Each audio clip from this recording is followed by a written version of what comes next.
Hi, I'm Michael, and this is Carelifornia. And as the end of the month gets nearer, many Californians whose unemployment accounts have been suspended are now finding it even harder to get their identifications verified by the California Economic Development Department. That's EDD. This is because the system that the EDD is directing a majority of over 1 million Californians to is now getting overwhelmed by the influx of people attempting to complete the verification process within the required timeframe. Now, to make matters even worse, the system is so delayed that it's taking people over the required initial 10-day timeframe to complete the verification. Luckily this week, the EDD announced that they will be extending the allotted timeframe for Californians to verify their ID out to 30 days. So today we are talking about the new extra time people have to verify their ID and some common issues that people have with the process as a whole. Now, this is your daily dose. And before we get to it, if you like this information, if you find it interesting, if you find it helpful, please don't forget to like and subscribe. That way you can get updates when our newest and most informative videos become available. With a bit of uncommon flexibility, the California EDD has given folks extended times to attempt to verify their identification through the IDme app in order to be able to receive their unemployment benefits again. The timeframe has been extended out to 30 days from the original 10 days that people were being quoted on their notifications. This is welcome news by the nearly 1.4 million Californians who've had difficulty getting through the process, let alone in such a short, arbitrary period of time. One of the most difficult steps in the process for claimants is trying to get through the live chat function, which is an app that allows a person who is trying to verify their ID to do a FaceTime meeting with a trusted referee who can examine the documents submitted and visually verify that the person is the same name and face as is on the documents. Some people have experienced wait times of multiple days when they register for a FaceTime meeting with the trusted referee. This, in many cases, has subsequently cut a big portion into the 10-day period that they have to actually get through the verification and ID process. Now, with the extended days, they will have more time to get through the process. And for those who do end up making it through the process and getting their IDs verified, the EDD has said it may still take an additional 30 days before benefits start getting sent out again. To go along with the difficulties that come with being unemployed during a pandemic and a lockdown, the California EDD has not really done a great job of communicating to people how to get their benefits quickly or efficiently. Like any other government program, it runs on specific timelines and processes which can be easily messed up and can cause people to have to wait even longer for their benefits or lose them altogether. Now, despite the EDD extending the stated 10 calendar day deadline to 30, most of the other pitfalls and penalties of the process remain the same.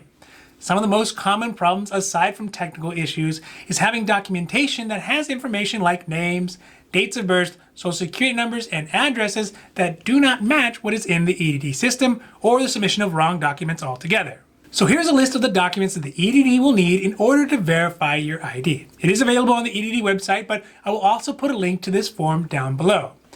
These discrepancies in documentation can lead to an ID not being verified, and are often because of recent moves, name changes, marriages or divorces, as well as clerical errors on the side of the government agencies. Although these things can be fixed, they will take time, effort, and a whole lot of patience, especially if you have to contact another agency like a Social Security Administration or the DMV to get information corrected first. Now, keep in mind, it may be a bit overwhelming, but if you fail to complete the verification process, you won't be able to be eligible for your benefits, or you may have to go through an appeals process that could add months to how long it could take to get your benefits back. Luckily, according to the ID.me website, there are some tips on how to better ensure your verification process is not delayed. First, aside from the issues of documentation, there are a few other reasons that your ID verification could not be completed. For example, if your personal credit report is locked, frozen, or has incorrect information. This is important because the ID.me website, like many other government organizations, uses your personal credit information to verify your ID. If the ID.me system cannot get access to your credit report, it may not be able to verify your ID in that way. Also, if you've already verified your ID through the ID.me, then you will not be able to do it a second time. Another big issue that we've seen in our comments is the submission of documents digitally.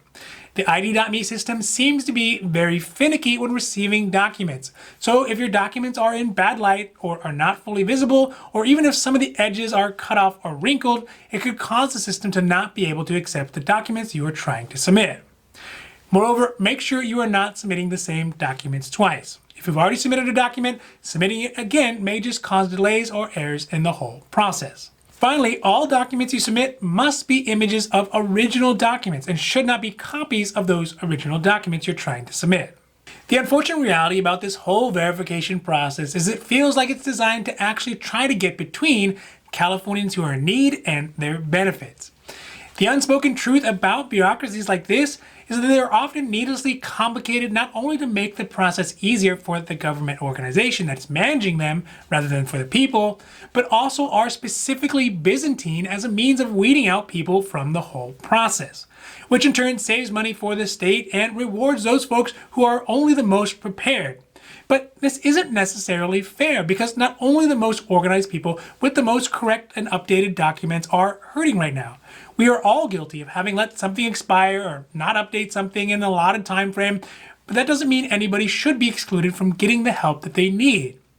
But thankfully, the EDD is showing some leniency in their policies, and I have a feeling this is only because people like you all are aware of the problem and are putting pressure on our elected officials to do something about it. Now, this has been your Daily Dose, and I hope that you found it interesting or helpful or at least useful. And if you did, please don't forget to like and subscribe. That way you can get updates when our newest and most informative videos become available. So that's it for me and for Carelifornia. I'm Michael, wishing you a happy, healthy